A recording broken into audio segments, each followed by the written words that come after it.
right. So we're switching from fat loss to muscle gain, from catabolism to anabolism, and we're just reversing the order here. So we still have Christian Bale, but now he's going from this tiny thing to this larger thing. But first, from Wednesday's assignments, I'll just read through everything one more time, and then we'll go over every team's answers. The answers that I sort of consolidated a little bit. I didn't do word for word, but I hope I was true to the spirit and the nature of yours. So Oprah Gail Lord Winfrey was born in 1954, so we know age. In April 2000, the first issue of O magazine was printed, cover price $3.95, inside a very tender story about Bill Cosby. In December 2020, the 245th issue was printed, cover price $4.99, inside the story titled Teamwork Made the Dream Work, which explains the last monthly issue of O magazine. For years, Lord Winfrey has fluctuated in body weight. For some reason, Fox News cares. According to Fox News, in 1984, she weighed around 200 pounds. In 1988, she lost 67 pounds on a liquid diet. In 1992, she was heavier than she was pre-diet, approximately 237 pounds. The weight cycling continued year after year. All you have to do is look at the cover of her magazines to see how huge or tiny she is in series and sequence. In 2009, O magazine reported she was back to her 1984 body weight, so back to 200 about. As 2021 comes to a close, Lord Winfrey comes to you. She wants two things for the coming year. She plans to perform vigorous philanthropy, and she also plans to relaunch O magazine. And on the cover, I want to debut my leanest physique yet. So that would be her goals. People always have goals when they come to you. Otherwise, they wouldn't be coming to you, right? If you're soliciting them, if you're going door to door trying to pick up, a client or a patient or whatever, that may be a different scenario. Oprah was born in Mississippi, raised by a single mother in Milwaukee. She spent some of her formative years in Nashville, being reared by the man she considers her father, Vernon Winfrey, barber extraordinaire. Oprah does not know her biological father's health history. Her mother died at age 83. She's the woman who named Oprah Orpah after a character in the book of Ruth. Oprah has accepted the mispronunciation of her name and went on to report her favorite Bible passage as being Acts 17:28, which has no mention of Orpah in it. This is that passage. I won't look it up. She lives and has her being, but she doesn't move. So she's sedentary. That's what that means. She doesn't smoke either. Oprah Gail Lord Winfrey tells you she's sick of the yo-yo dieting. Yo-yo dieting, you respond. And she wants to lose weight for good, but she has a lot to lose. She's over 200 pounds today and would like to be under 160 as soon as possible. She has no signs of cardiovascular and metabolic conditions. She does have a pulmonary complication that first presented itself as pneumonia. Her blood pressure is approximately 134/80. That's an average over the last year. Fasting blood sugar, 95 to 110, again, an average. Total cholesterol is 220, HDL 60, LDLs 135. Stratify her, and then figure out the risks within that stratification, and then come up with an exercise prescription. So we'll go in order. First up, the 6th F. And so there was the signs or symptoms of renal, metabolic, cardiovascular, what are signs and symptoms of all these things, including pulmonary, whatever. Medical conditions, that one would just be limited to cardiovascular and metabolic and renal. That one used to include pulmonary in an earlier edition, but so there were no's on those, yes on sedentary. So team 6th F said medical clearance is not necessary. Should start with light to moderate intensity owing to sedentary behavior. This isn't something she's used to. She hasn't done this before, and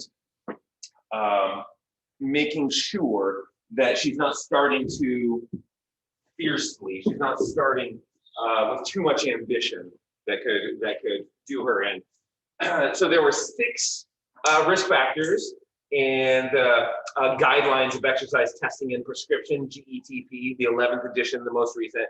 So it's age, BMI, blood pressure, fasting blood glucose, LDLs, The missing parent history, the biological father missing that history. So that would be a conservative if we're going to assign that one. Negative risk factor of HDL. So a total of 4 to 5, whether you're counting that parent history. The prescription was lose 1 to 2 pounds per week, long, steady state aerobic exercise, start light, progress to moderate, aim for 47 to 52% of VO2 max. So that was that range that was reported for people who are not athletes. So people who do not have a history of athleticism, they will have a smaller, a lower, more comfortable range at which their fat burning is at its highest. And then focus on getting sufficient sleep for endocrine support, right? Because if you don't have sufficient sleep, you're looking at insulin, leptin, ghrelin. I mean, you're looking at all these problems potentially, you know, if for males, you're looking at like testosterone, everybody growth hormone, things like that. Intermittent fasting for immediate lipolytic activity while you're fasting and chronic insulin sensitivity improvements. Do fasted morning exercise on the non-fasted days for that same reason. Incorporate cold treatment to help beiging of fats. Consider ketogenic diet to enhance lipolytic rates. Supplements for carnitine, psyllium, and capsaicin. So it's pretty comprehensive, that one. Does anybody have anything to add or subtract or condemn or celebrate or whatever? Just to note that the reason why we consider ketogenic diet was simply because she had that yo-yo diet, and so we knew that she probably, if she did it, she would stick to it maybe a week or two, maybe a month, but she would eventually go back to whatever it was. And so we were trying to get it to the point where we're talking about exercise, about nutrition as well. It's such like shit that she can't. Like, you know, she's fluctuating so much that we're just going to try to keep it very simple. Yeah, I like that. Considering the actual person, whenever anybody goes into a weight loss prescription, it's exercise, it's diet, it's drugs, it's whatever it is, it has to be treated as lifestyle. Otherwise, it's never going to work long term. There's a couple of different ways to look at this. One of them is how we measure success long term, because Oprah wanted success long term for weight loss. She didn't want to just rebound immediately. And a couple of different ways of looking at that is how much weight do people gain back in a year and 2 years and 3 years, whatever. And more than 50%, close to 60% of all weight is regained at the 2-year mark for a weight loss program. And so that is what to expect in people. And then the yes or no, did it work? What's the success rate? A common way of measuring that would be if people lose at least 10% of their body weight, right? A 200-pound person loses 20 pounds, a 300-pound person loses 30 pounds. You get it. It's a meaningful amount of body weight. A year later, have you kept the weight off? 20% of people have, 80% of people haven't in large sweeping analyses of population. So people don't really succeed here. So that's a really good addition to put on this. She's probably going to keep yo-yoing. If 80% of people fail according to that definition of success, and so far Oprah is like, I don't know, 67 or whatever she is, and she hasn't succeeded yet, why would this be the time of success? So let's have some considerations as opposed to sort of absolutism in our approach. So this one was sedentary, signs and medicals were no, and so there's no medical clearance required, but it's Oprah. Oprah has a ton of money, and resources permit her to have a close observation. Not everybody can get the treatments or trainers or experts or team of doctors behind them to help their goal. Oprah can, so take advantage. This one, there's 4 risk factors listed with sedentary, blood pressure, age, and glucose. And then the prescription was the slope row method, which is a 42-week plan, and the math for the calories was done. And obviously this changes over time. Ideally, it won't change much. if you do it appropriately, you're not going to have that biggest loser metabolism bottoming out. But the suggestion was like, you're never going to make it for the cover end time. You just won't. That's an unhealthy thing. So we're going to Photoshop the cover. If you need to be seen in public, use a body double. Otherwise, avoid public until you achieve the weight loss. And 1 to 2 pounds per week was what that was calculated as. I don't think I wrote that down. But this was the calculation based on a resting metabolic rate assumption. Use moderate intensity resistance training to avoid metabolic deficits. Every time you do resistance training, when you do cardio, you walk on a treadmill, you'll go for a jog or something. If it's not very intense, your metabolism returns to a relatively, to some, proximal to resting metabolism pretty quickly. If you do resistance training, it can be elevated for a long time. Repairing broken down tissues can take days, and there's a metabolic cost to that. And so use resistance training to preserve the tissue. Ketogenic nutrition for lipolytic rates, incorporate a 36-hour fast once a week. The exercise heart rate range of 120 to 130. Remind me what that came from? We used the heart rate range to 20 minutes for age, and then the moderate for her specifically. But then we just used RPE. It's 67, because like 20 miles per age is like 90. Okay, yeah. So she's it was like 60 to 90 beats per minute. And we're like, that's way too low. her breath does something like a resting. So we just Yeah. So, and then, we'll provide about her per week. So that's why BMI is not up there on the perspective. Okay, so Oprah lied about her weight. Yeah. So BMI doesn't appear. Up here. You're actually, what, 183 something? Did you go like look it up? No, we calculated it based on the cyclic pattern. Oh, okay. And I like that. Because she's like, I want to be leaner than I was before, so she's not trying to be 160, she's trying to be less than 133 because that was her means. 133? This is 200 minus the 67. Oh. Okay. Yeah, you did more math than I thought. Okay. And then there's some supplements on here: mate, black tea, carnitine, and berberine, and a multivitamin to avoid the deficiencies. Just those few deficiencies, whether it's iodine, and selenium, and iron, and stuff like that. Number 3, ractomycin. Signs and symptoms. Symptoms of a pulmonary condition. Medical conditions, no, any of that. Sedentary, yes. Should get medical clearance before engaging. Following clearance, progress as tolerated. And this 4 wasn't supposed to be. That was supposed to be there. 1, 2, 3, 4, 5, 6. So that was supposed to be 6. Age, BMI, blood pressure, glucose, LDL, family history, unknown. Negative HDL. Conservative estimation would be 5. Conservative implying family history. The prescription: aim for 1 to 2 pounds per week. That's consistent. I think everybody had that one. Aim for 1 to 2 pounds per week. Slow, steady. Everyone just said like screw O magazine and let's get your body in order. Slow, steady state cardio while fasted at 25% intensity for plasma-free fatty acid use. So there's evidence. I have that graph that showed it was just a huge, the bulk of all metabolism if you're at 25% of your VO2 max. The amount of peripheral lipolysis, peripheral fat use was extremely high. Intermittent fasting, 10 p.m. to 2 p.m. Are the fasting times for enhanced lipolysis. Drugs, phosphodiesterase inhibitor. There are drugs that are phosphodiesterase inhibitor. So if you do like theophylline is for all the methylxanthines, the non-selective PDE inhibitors. Theophylline is the most effective one for that. But you can get specific PDE3 inhibitors.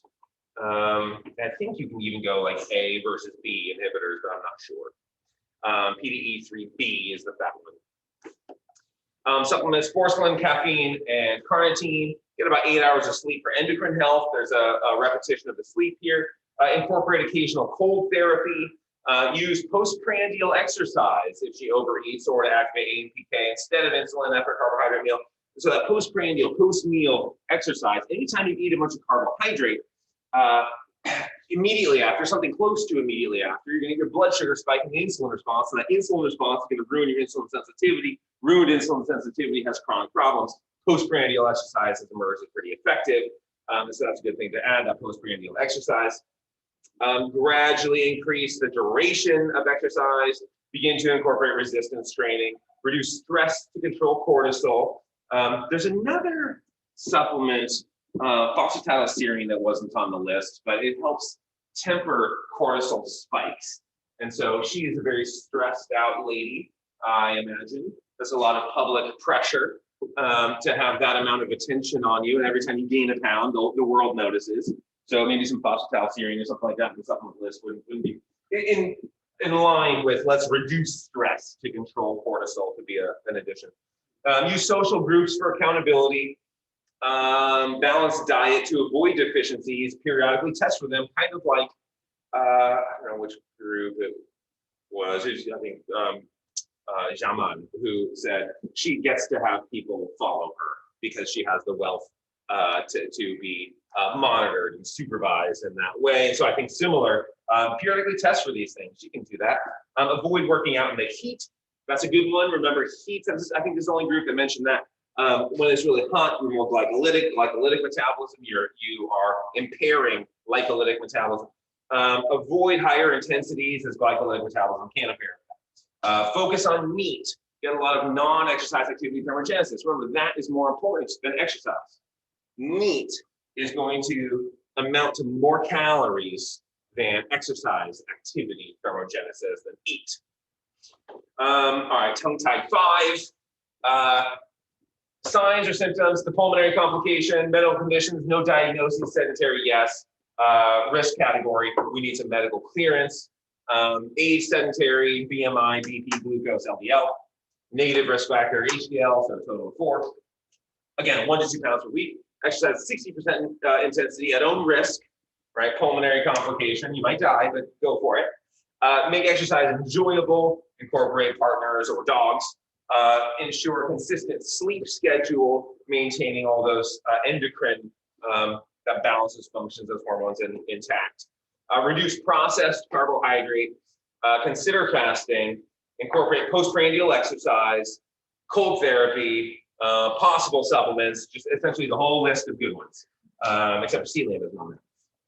But so the list of the supplements that have the most evidence behind them. And the last one, I think it was the ones who went to the barbecue, I think was the name of the team. Signs or symptoms, pulmonary, medical conditions, no. Sedentary, yes. So no medical clearance required. The same 6. So the family history, did you, what family history? Did I just put 6 in there on accident? 1, 2, 3, 4, 5. Okay, yeah, 6. So everything except for the unknown family history. And then the negative risk factor of the HDLs. So Mediterranean diet with low sugar. Exercise days, 13, 18, a little over 1,300 kcals. Non-exercise days, 1,500 kcals. So that's very precise. So I imagine there was a calculation that was done of figuring out, basal metabolism and what it's going to take to lose weight. Otherwise, it'd just be like 1,300, 1,500, but like 15, 18 is a very precise number. And so then there were gradations. And so it's sort of a periodized training program. And the first one was light intensity for 3 to 4 days per week, treadmill walk for 30 to 45 minutes at 1 to 2% incline. So aiming for a level of intensity. And then the next one was followed by moderate intensity exercise for something similar, an hour, and some functional strength training, followed by the next step was vigorous exercise 3 to 4 times per week, and then jogging and running 45 minutes, 110 BPM for the heart rate and functional strength training.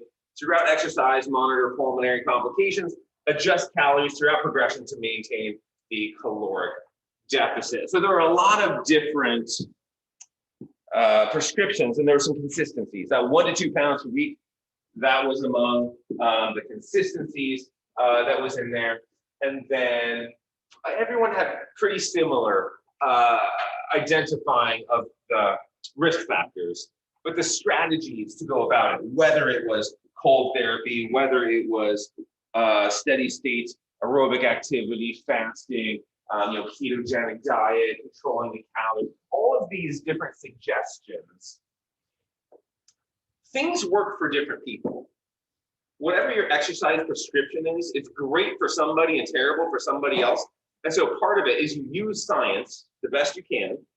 You use evidence to make all of your claims supported.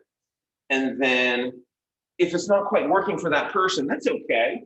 There's some subjectivity, there's some psychology at play, and you can tinker with some of the variables. But there are a few things that are really known to preserve long-term weight loss and weighing oneself, monitoring oneself. That appeared in a couple of them. You have to monitor yourself. People who don't use the scale because it reports unsatisfying numbers to them almost always regain their weight. People who do use the bathroom scale has been sort of demonized in the last 20 years or so because people seem to get like addicted to it or whatever. But when you look at the literature, use of the bathroom scale is every single person who reports success, you ask them what they did. Oh, I didn't eat out very much. I do most of my cooking at home, and I always step on the bathroom scale. I mean, those are really standard. Those are staples for the behaviors. And so there's some additional things to take beyond the immediate weight loss. You can queue up, okay, we're getting close to a goal weight. Why don't we make sure our behaviors are consistent with long-term weight loss? So everybody got extra credit on that one. The winner was ractomycin. So they came in with, there was a couple of things that team had. I think it was meat. Do you guys have meat on yours? So there was meat and there was a couple other things I can't remember because it was like 3 slides ago and I have no idea what I said. So these are the updated scores. There's a race, but they're still in the lead. So maybe team up against them. So we've done one in-class, the Oprah weight loss one. We could also do the Christian Bale weight loss one. But obviously, there's going to be a weight gain one coming because that's the next topic. And the next topic is how to gain muscle. And I haven't written the case study yet, but there will be one coming. Does anybody know what this is from?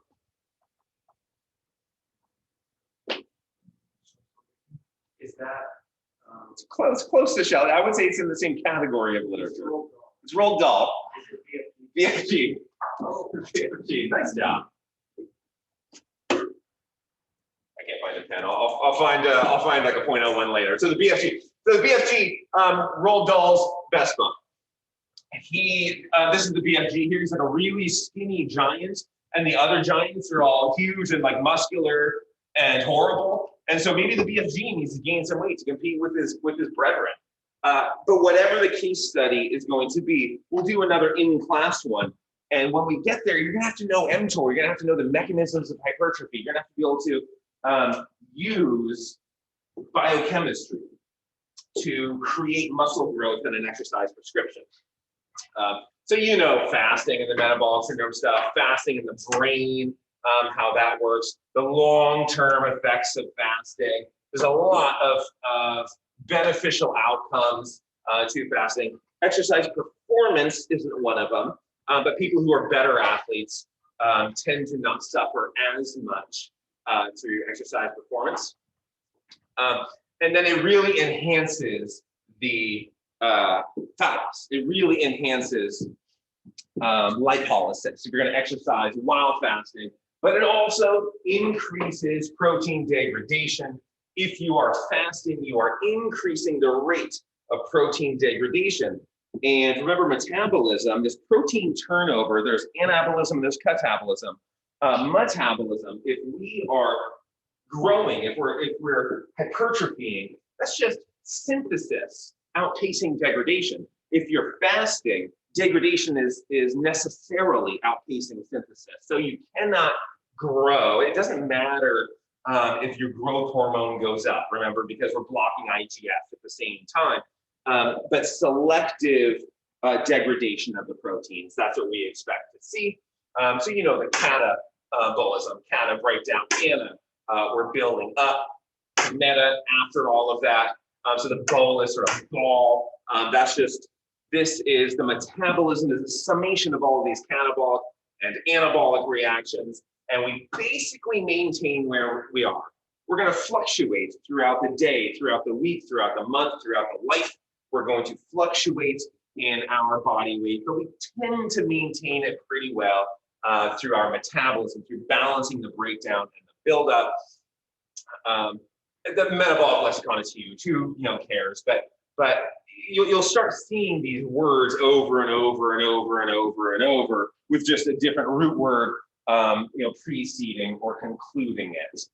So you know that anabolism of fats, that would be the reesterification of fatty acids and the depositing of them.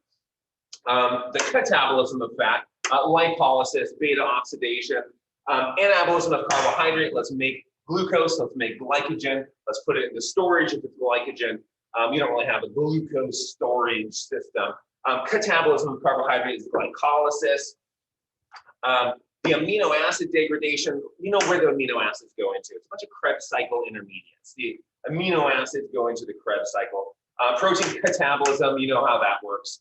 A gluconeogenic precursor. Remember, these are amino acids that can become glucose. You can get rid of the amine group, right? Get rid of the nitrogen part, and then convert it into carbohydrates, convert it into glucose. And so most of them are going to be gluconeogenic precursors, but leucine and lysine, those are ketogenic amino acids. You're making glucose out of those ones. This is what you trash, and then you can convert the rest of it into whatever downstream target is going to be. And so there's a lot of Krebs cycle intermediates. So again, lysine, leucine, those are your ketogenic. Most of them are gluconeogenic. And then remember this, for phenylalanine, the first step in metabolizing phenylalanine is to convert it into tyrosine, right? Phenylalanine to tyrosine. And if you have phenylketonuria, PKU, phenylketonuria, you're unable to do that conversion. And so what happens is phenylalanine builds up. Phenylalanine, if that builds up, it occupies the large neutral amino acid transporters, which is how you get these amino acids, a variety of amino acids into your brain. And your brain needs them. If you clog up the transporters with phenylalanine, your brain is unable to receive the amino acids that it needs. And so that's what phenylketonuria is. It's an inability to dispose really of your phenylalanine, to convert it to tyrosine. Now, when we are degrading our proteins, right? When we're lysing our proteins, calpains, we're not really going to talk about these. It's proteins is a bunch of them that do it. The calcium dependent, that's what the cal is. These calcium dependent ones. But the lysosome and the proteasome, we're going to talk about the lysosome more and more and more as we go, because it's critical to mTOR function. Without the lysosome, there is no mTOR, or at least there's no mTOR function. mTOR just has nowhere to work. And then the proteasome, so this is the lysosome. It's just all that. It's almost completely indiscriminate in the proteins it selects. Not completely, but it's much more indiscriminate than is the ubiquitin proteasome system. The proteasome is targeted. The proteasome is much more targeted. And remember, we have those 4 kick-me tags, ubiquitin proteins, kind of large proteins, that get attached to a single protein, and that marks it for degradation. That protein now will be run through the proteasome and split into all of its individual amino acids. Those individual amino acids are used for other purposes. Maybe for metabolism, probably used to create other proteins. It's just a system of recycling. As soon as, every 5 years or something, Apple, their connectors in the computer doesn't work anymore, right? You need all new plugs and stuff. That's sort of in the body what it does. You know what? All this old stuff, we just need to scrap it and make new ones. So let's just recycle, just turn in your old apples and we'll give you a discount on the new ones. That's the proteasome, sort of. Again, you attach these ubiquitins to it, and then that you run that protein through the proteasome. E1 just does the activating. E2 shuttles to E3. E3 is where you tag the protein. So E1, E2, E3, tag the protein, and then and you keep using these. You don't like run the ubiquitins through either. You recycle those, you reuse those. The ubiquitins just keep being used. So little protein right here has some ubiquitin tags on it. Here's the proteasome. Stuff turns this on. Some stuff turns this on, some stuff turns it off. AMPK, adenosine monophosphate activated protein kinase, is a big promoter of protein degradation. You see the ubiquitin proteasome system over there, the lysosomal system for protein degradation. AMPK is going to turn on degradation while it shuts off translation, while it shuts off synthesis. So remember, metabolism is this balance, or at least protein turnover, is this balance of synthesis and degradation. Are you building or are you breaking? Well, I'm doing some building and I'm doing some breaking. Which one are you doing more of? Which one is outpacing the other? If you have AMPK active, you are shutting off translation and turning on degradation. So you are in a very kind of catabolic state. You are favoring atrophy in that state. And then this is just talking about the phosphorylation. The AMPK is a kinase. A kinase phosphorylates stuff. A kinase takes phosphate and attaches it to stuff. And so going through that boxo, forkhead boxo, same thing over here, what you see, to promote degradation. But it also does a ton of good things, right? AMPK does a lot of really useful things at the same time. And just remember that proteins are degraded at different rates. We don't just degrade all proteins evenly. Some have a very fast turnover, some last quite a while. And the proteasome especially is very selective in which proteins it is degrading. And the ways to turn this on, you're going to turn on the ubiquitin system and the proteasome separately. You usually will turn them both light switches. You know, there's like 2 light switches over there. Okay, so I'm gonna, they're both off right now. Okay, they're both off. If you just turn on the ubiquitin system, or you just turn on the proteasome, or you turn them both on, right? So there's, typically you're gonna be activating both, but individual pathways for activation. So you can either raise cyclic AMP, which means pKa, because that's going to bind to pKa and activate it, or inhibit phosphodiesterase to enhance the proteasome's ability. And so this is forskolin right there, that's glucagon, that's epinephrine, and you're getting specifically the proteasome activity. But upon nutrient deprivation, often you're looking at protein deficiency, stuff like that. Or Mtor inhibition. So Mtor is what we're going to get into. I'll mention it today, later in the slide, but this is what we're going to get into on next week, is into Mtor. Total protein degradation by the ubiquitin proteasome system rises within minutes through a general increase in ubiquitination without any change in proteasome activity.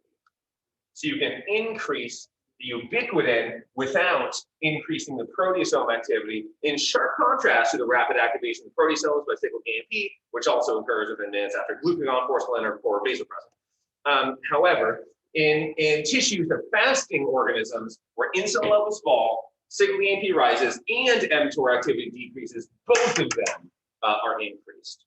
So commonly, you're going to be activating both of these things, but you tend to protect skeletal muscle fairly well. You protect the skeletal muscle fairly well. There's other proteins that you're going to be degrading. In a short-term fast, you are not going to lose sort of functional contractile proteins. So for an athlete who's considering fasting, it doesn't seem to be too harmful in a chronic sense. Okay, do we have any questions about that stuff? What's the duration until it starts to get chronic? For fasting? 2 days, I've seen some evidence that you hit that 48-hour mark and maybe you're starting to dip in. A lot of it is animal models, and it's sort of hard to relativize from like an 8-ounce creature up to, you know, a 6'6" human. But what I have read is you cross 2 days and maybe you're starting to dip into some proteins you would rather hang on to. Okay, so we're gonna first establish the difference. We're talking about growth. At the onset of exercise, you don't grow.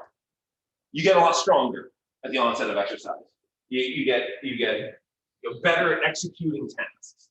You're not growing. We'll talk about that in just a second. That's all near. And also, the pump has nothing to do acutely, I guess, with growth. If you go like, I don't know, go to the gym and do a bunch of bicep curls and your arms are bigger for a little while. That's not what we're talking about, but I'll explain it. That's hyperemia, right? So hypertrophy and hyperemia. Hyperemia is the pump, hypertrophy is the growth. And hypertrophy is what we're going to be focusing on. Pump lips or whatever. None of those supplements should be done. Anything like this, just avoid all that stuff. Now, when you exercise, I mean, within like a second, it's really fast. The muscle starts receiving more blood flow. You're increasing the amount of blood flow almost immediately at the tissue. And what explains the increase in metabolism, your Barbara Ainsworth's compendium, this thing comes out all the time. Barbara Ainsworth's compendium, she has MET values, metabolic equivalent of the task. And you're looking at 17, 18, 19 METs in some of these exercises, which means 17, 18, 19 times your resting metabolism. That's a lot of calories. That's a lot of oxygen consumption. That's a lot of ATP consumption. How do you meet it? Blood flow, right? What we're looking at, total blood flow distribution during rest and exercise. So about 5 liters per minute. This is during rest. These are just all the different systems where it's going. But this is muscle. This is maximal exercise in somebody who isn't conditioned. This is a non-athlete maximum, right? That's a lot. But it's like double in an athlete. It's like double in an athlete. So to the muscle, we're sending a ton more blood. Way more blood, especially in trained people, especially in athletes. We are sending an enormous amount of blood during exercise. Now, other parts of this will contract a little bit. During exercise, you don't need like splanking blood flow, right? You don't need a bunch of blood going to your guts and stuff. So some of it gets contracted. Some of it gets contracted a little bit, but you're sending so much more blood, the total cardiac output is so much higher. And so if the percentage goes down, it's still getting the same amount. But the muscle, man, that thing increases. And metabolism is what's driving that blood flow. So think about when people say you go to a massage therapist. And what are the benefits of massage? Oh, I'm increasing blood flow in the area, right? To the table. I'm increasing the table's blood flow right here. Where is blood flow actually being increased? In this hand and in this hand, right? Because that's metabolically active. I'm using tissue, use of tissue, especially use of all these muscles. That metabolism is what drives the blood flow. So the masseuse is having increased blood flow in his or her hands. The patient lying there on the table, unless they're like flexing in response, it's like deep Swedish, and like the elbows getting in there. Okay, and you're like flexing in response. There's a metabolism to that flexing that's going to drive the blood flow. But a lot of these claims, these assertions that people just insert into conversation or into their sales pitch don't scale with science. Now, maybe there's a tiny increase or something like that, but it's like when people talk about smoking is increasing your basal metabolism. Does it? Yes.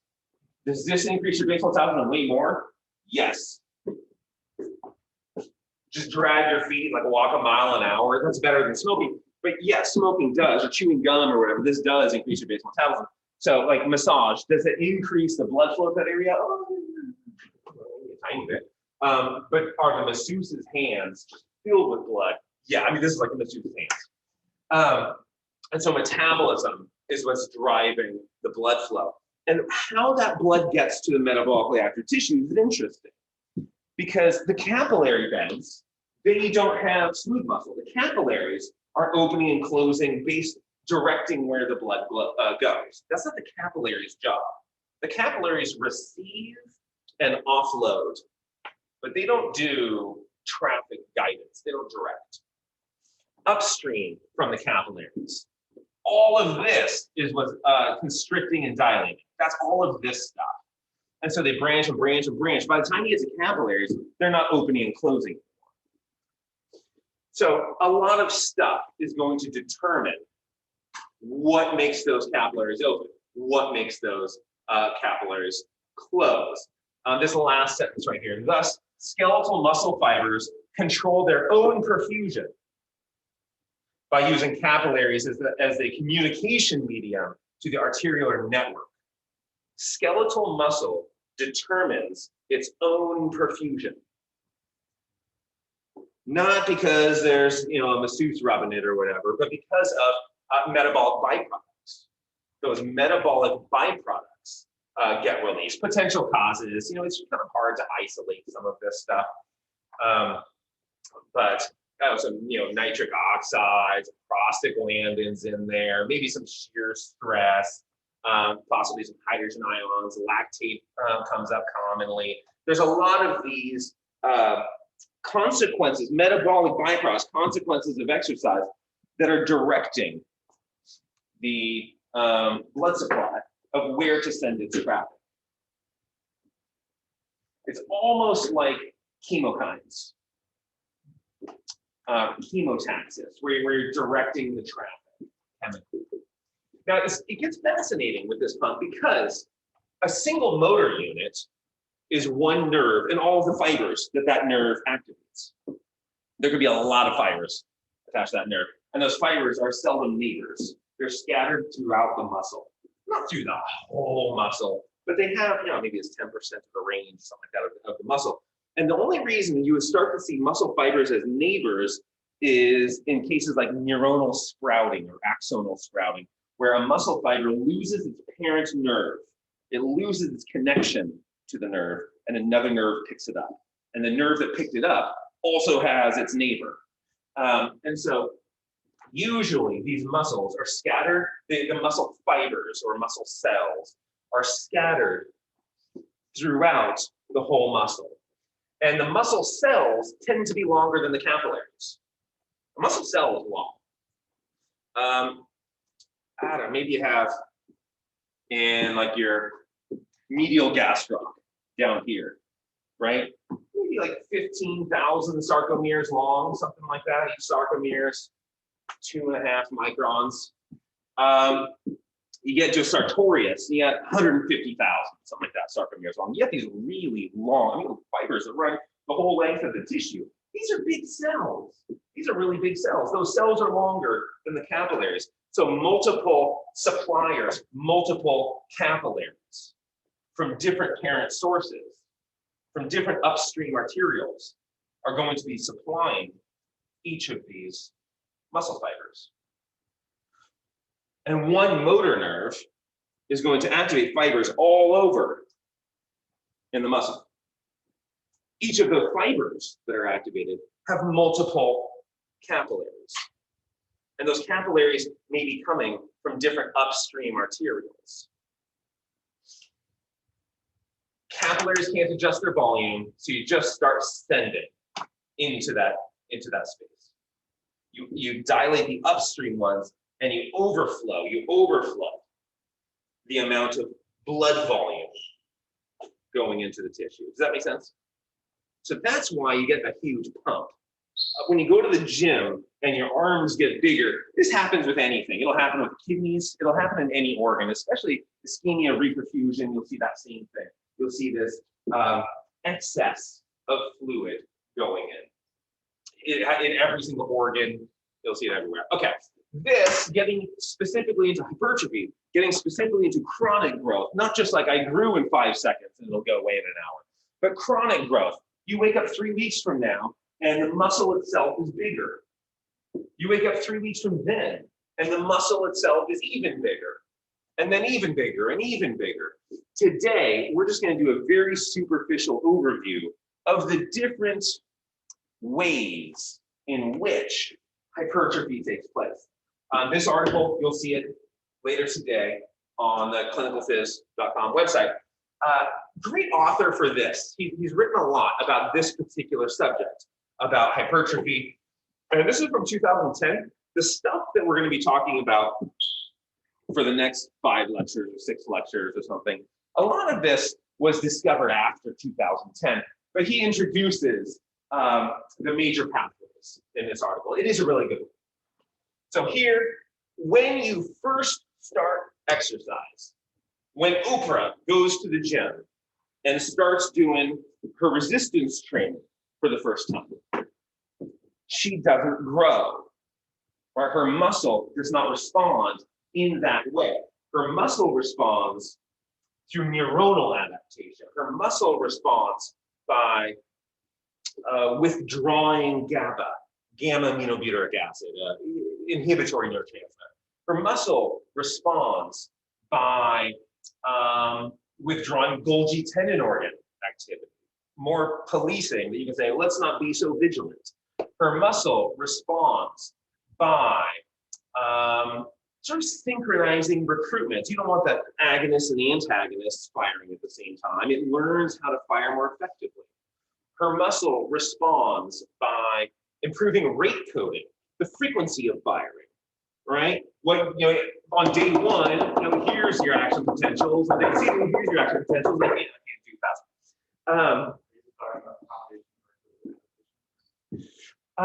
They're all adaptations, but it's an interesting way of framing it, of like, where do we fall in accommodation as opposed to adaptation here? Because the most expensive adaptation, yeah, what you're saying is good. The most expensive adaptation you can make, and we'll talk about this later, is protein translation. That can be half of a cell's metabolic cost. I mean, like a full 50% of its entire expense. Like rent or something like that. It's like 50% of people's cost of living and whatever. It's like rent, and then everything else combined sort of matches rent, rent or mortgage or whatever, your living situation. And then everything else, between your car and your bills, your phone, your food, your savings and medical, all of this stuff tends to be like half. And then like rent is half. Protein translation, oh, that's your rent, right? The body doesn't want to do that. Your cells, there's a sort of innate intelligence to how these cells function, and they're not going to grow if they don't have to. Clearly, you need to perform better, though. Clearly, what you need to do is hoist this weird thing more times and heavier, because that's the sign, that's the cue I'm picking up over here, is you keep pressing this thing over and over. You must have to get good at it.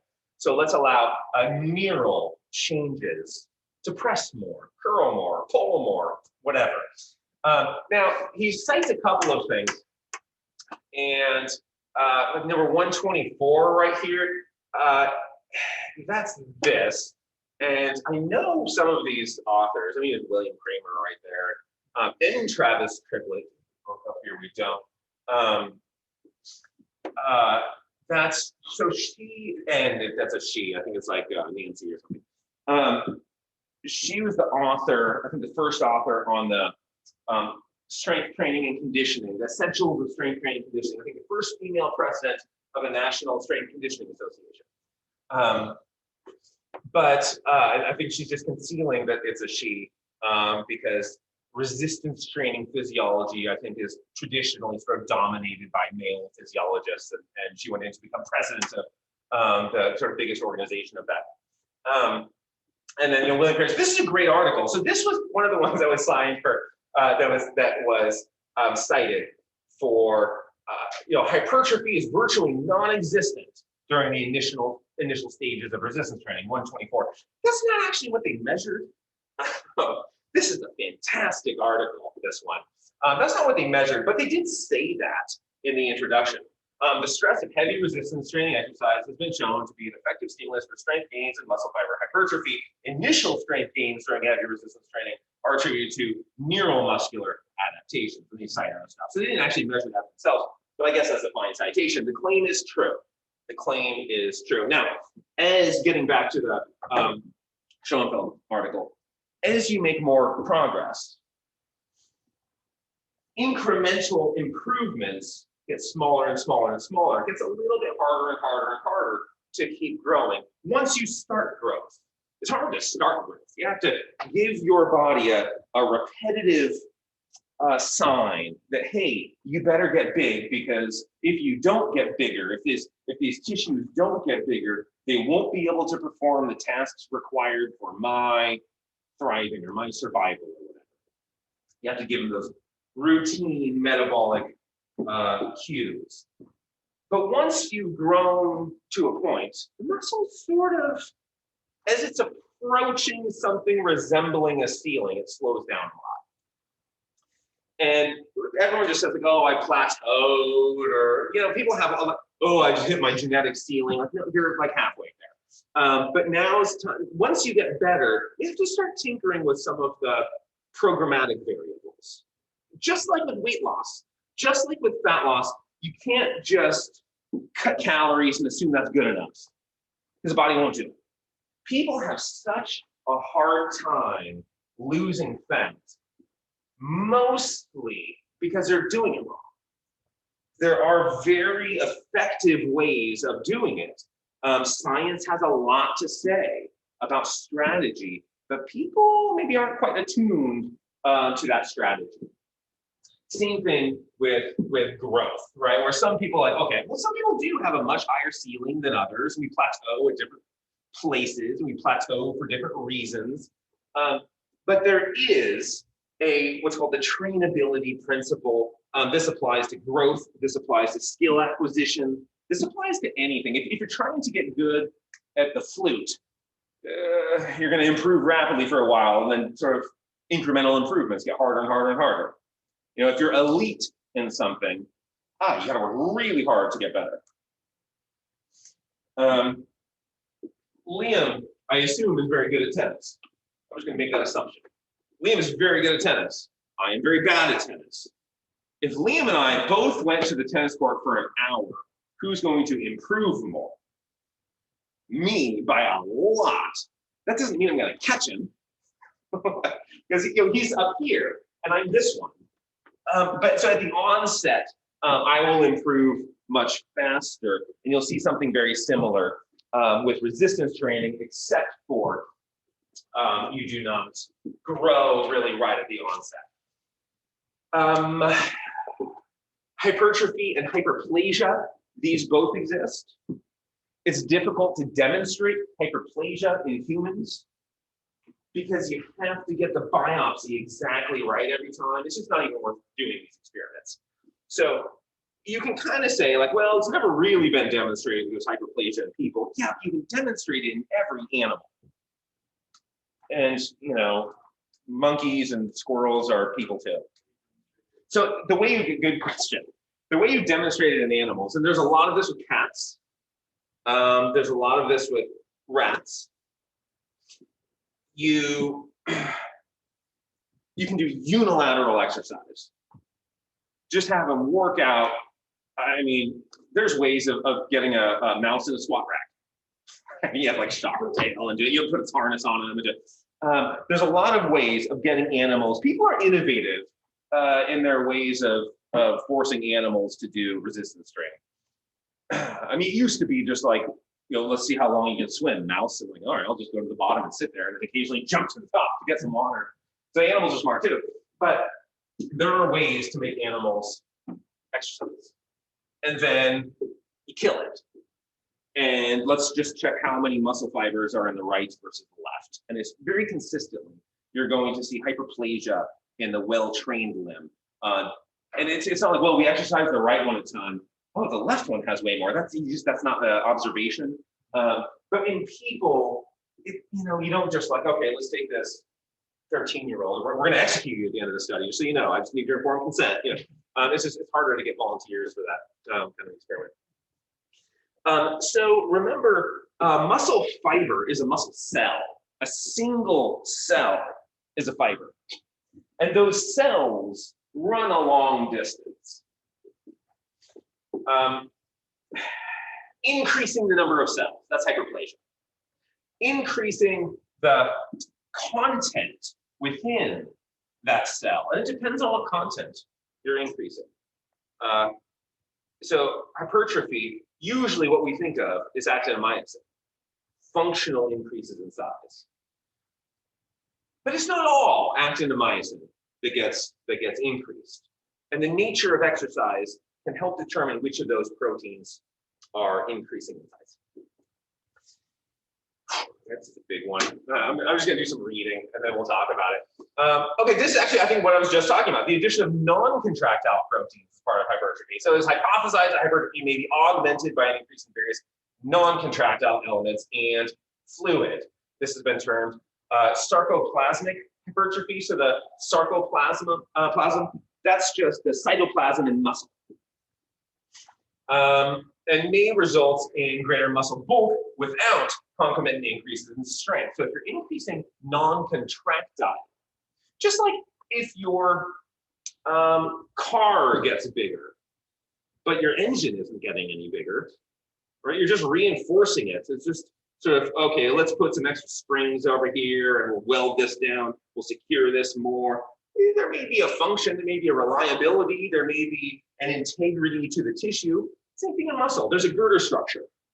There's a integrity to the tissue. Even though it's not actin and myosin, it's not direct function, but there's a purpose for putting all that in there. And think bodybuilders as opposed to Olympic lifters, let's say. Olympic lifters usually aren't that big. Olympic power lifters, world's strongest man, stuff like that, those tend to be big bodies. Right? Like Olympic lifters, the bodies aren't all that big. And bodybuilders are huge. And then you start to see strength disparities relative to body weight. The types of training that a bodybuilder might be doing might lend itself to more of these auxiliary proteins, more girder structure, as opposed to all actin and myosin. And then it also talks about cell swelling down here. Cell swelling, sort of that state of hydration. I'll get to that in just a second. Here's a sarcolemma. So the sarcoplasm, let's just everything in there. This is one fiber right here. Okay, the sarcolemma goes around one cell. This is a cell right here. There's mitochondria in here. It's multinucleated. There are multiple nuclei, multiple mitochondria. The myofilaments, this is a string of sarcomeres. Myofilaments are strings of sarcomeres. That's where all your actin and myosin live. In one cell, in one fiber, you have a bunch of myofilaments, but lots of stuff can be deposited in there. So these would be our sarcomeres in series. And some of these adaptations are not just, let's put in more total stuff, but let's take away more total stuff. Sometimes you're modifying the stuff that's in there. Some of the adaptation to resistance training is modifying what's already in there.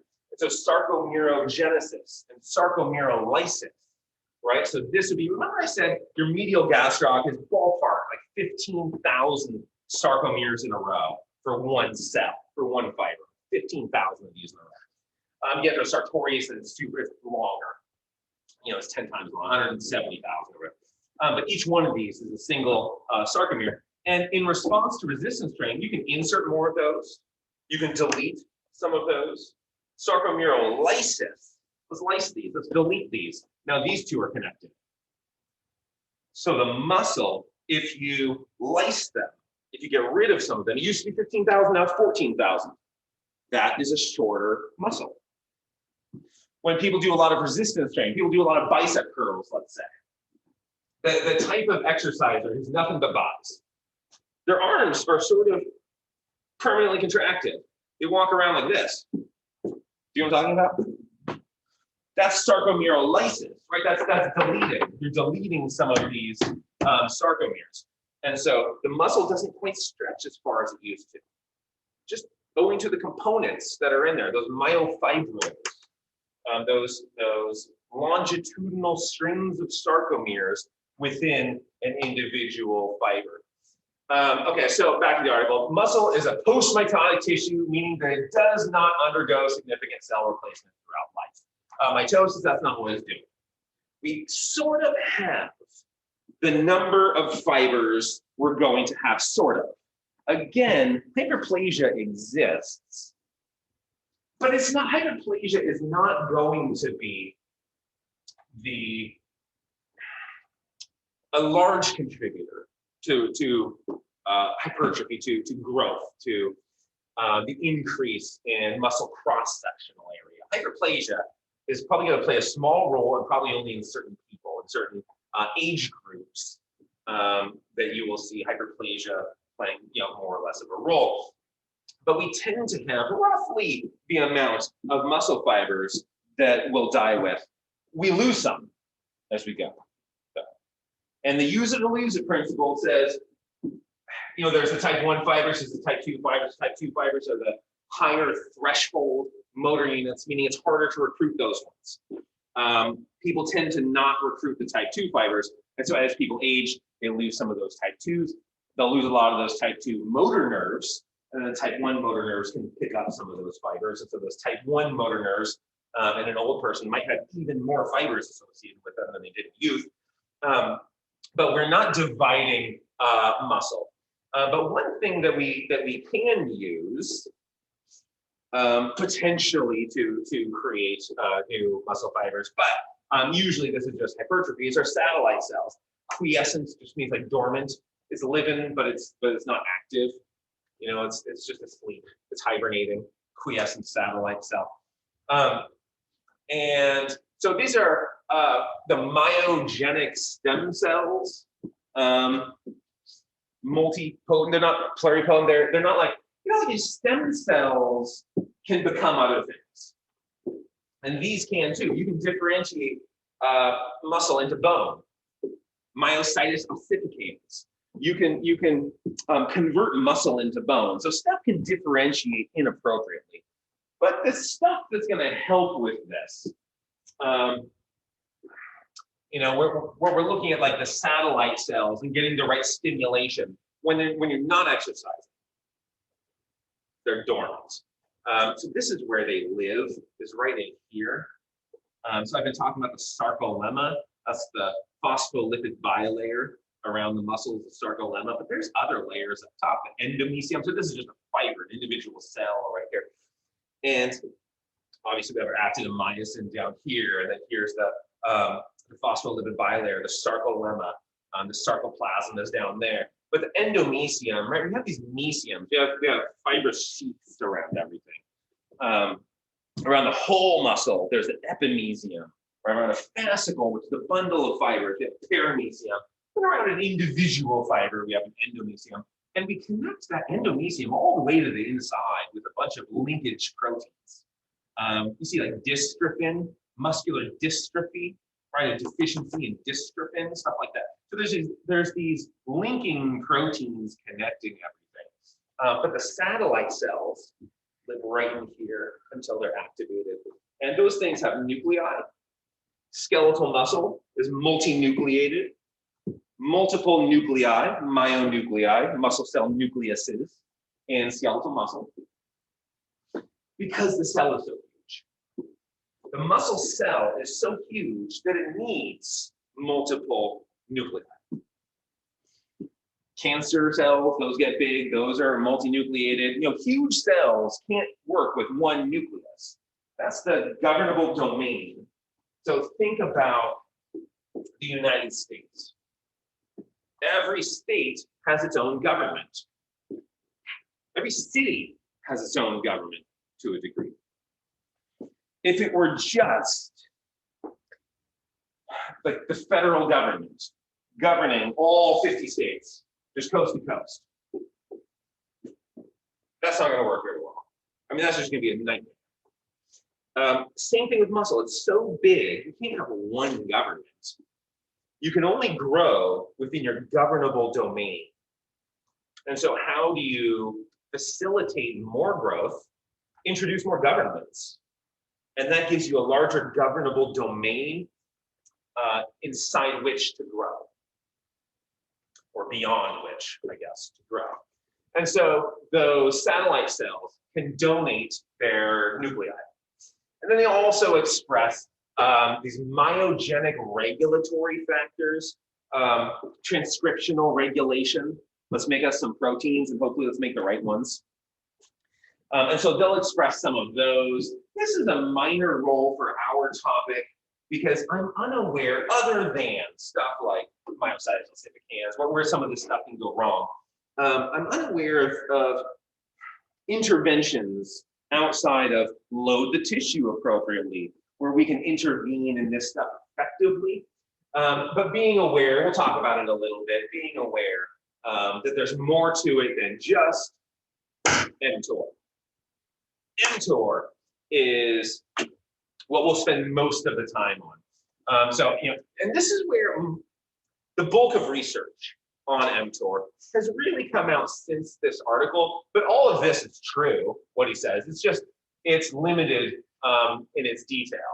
But exercise-induced muscle hypertrophy is facilitated by a number of signaling pathways. So when I talk about cell signaling, we've been doing this with insulin, PKB signaling. That's the same thing. AKT is PKB. It's the exact same thing. So this is insulin signaling is one way to activate it. Or mechanotransduction is another way if we're going to talk about mechanical stimulation. Are molecularly transduced to downstream targets that shift muscle protein balance to favor synthesis over degradation. So that's all hypertrophy is. You're synthesizing, you're translating or synthesizing more than you're degrading. That's hypertrophy. If it's the other way around, that's atrophy. Several primary anabolic signaling pathways have been identified, including PKB, that's insulin signaling, and mammalian target of rapamycin. Sometimes you see mechanistic target of rapamycin, sometimes they'll just drop the M. Eventually, someday they'll just drop the whole mTOR because the name itself is kind of stupid. It sounds cool, mTOR sounds really cool and powerful, but target of rapamycin. We don't make rapamycin. It's an exogenous chemical, or it is a team in our class, something close to a team in our class. Mitogen activated protein kinase, MAPK. And so that's when you get into, we'll talk about that signaling pathway too, really important one from the perspective of if you take ibuprofen or an NSAID, if you're taking any of the NSAIDs, they are blocking prostaglandins. Prostaglandins are promoting MAPK and ERK, extracellular signal regulated kinase, RSK, going through that cascade, very anabolic and crosstalks with mTOR. And then there's some calcium-dependent pathways we'll talk about too. But the AKT, same thing as PKB. The PKB mTOR pathway is believed to act as a master network regulating skeletal muscle growth. This really is the big regulator. So the reason people will go to a weight room and do their exercise and fail to respond means something in here is failing to conduct its signal. Something in the signaling is not getting the message where it needs to go. The message is relayed, just like a relay race, sort of a phosphate as baton relay race. And you have to send that message. If it gets blocked somewhere, you don't translate. You don't end up translating the proteins. You don't grow. You don't respond to the resistance training. So making sure those messages get through and that you can send a ton of messages is key to making those workouts actually work, making them grow. And then it just talks about this stuff a little bit more. And so we're really going to focus on MAPK and mTOR. This is in the same signaling cascade as MAPK. Calcium, we'll talk about this too. There are some, calcium governs a lot of stuff. There's hypertrophy, but there's also calpains. And so calcium dependent degradation. So we'll talk about calcium and its sort of playing for both teams roles. Cell swelling, I mentioned that one earlier. The state of hydration of cells, not just like how much you just swallowed, but the state of hydration of your cells determines its anabolic or catabolic state. Not fully determines, independent of any other input, but it is a determinant. And I've uploaded a couple of the Florian Lang articles. I think I put 3 Florian Lang articles in the file folder. You'll see them later today. But it talks about all of these different metabolic processes that are affected by the state of cell swelling. How much hydration is in that cell? Well, not very much. Then that cell is catabolic. How much hydration is in that cell? Quite a bit. Then that cell is anabolic. I mean, there really is a lot of physiological phenomena that are attentive to the state of hydration. And protein hypertrophy, protein translation is one of those. With cell swelling, the fast twitch fibers, or type 2s, are more sensitive to swelling. Type 2 fibers also have a higher growth ceiling. Type 2 fibers can grow much more than the type 1 fibers. And so part of the stimulus of getting those fibers to grow is presenting them enough hydration. So the permanently dehydrated person who's going to the weight room, maybe we already have some ideas about how to remedy that situation. Hypoxia is interesting too. We'll talk about the mechanisms of hypoxia, but if somebody can't lift heavily, if a heavy thing, if there's an injury, there's some sort of limitation, you can just put on, like a heroin tourniquet and tighten that thing up and do lighter arm curls. You don't have to go all that heavy. You can do lighter arm curls and get the same hypertrophic signaling as doing the heavy curls without a tourniquet. Pardon? Oh, what you're releasing. These sort of ischemia reperfusion injuries and the mimicking of a hypoxic environment. Because when do we experience a hypoxic environment with exercise? Like a really heavy weight and stuff. But all you do is just limit the blood flow that's going there. Metabolically, it's mimicking the same thing as if you're really doing this. Now, electrically, it's different. Electrically, it's a little different, but there are metabolic byproducts that have a similar profile. And so you will see, with occlusion, if you have occlusion, you'll see things like growth hormone levels increasing in response to the workout. So the endocrine response to exercise is going to be enhanced if you use occlusion, if you use hypoxia. I wouldn't just overuse hypoxia for all of your stuff. Occasionally work it in if there's a limitation. Occasionally work it in, kind of like the cold therapy, right? You're going to get used to cold therapy if you do it every single day. Like, you know what? I'm done with the treadmill. I'm just going to take cold showers all the time. You'll get used to that, and it'll eventually stop working. And so, like everything, there's an adaptation that is going to limit its effectiveness over time. But we'll talk about all the specific ways to keep muscle gain progressing. All right, that's all. Would there be a way to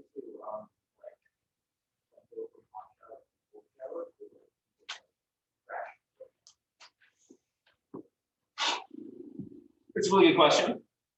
I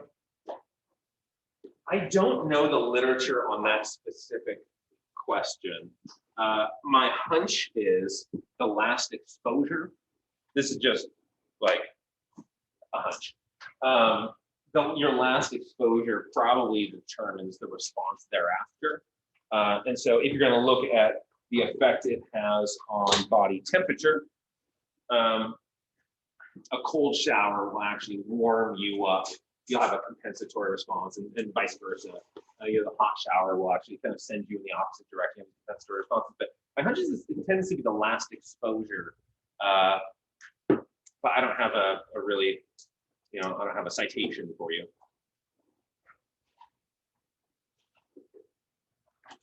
All right.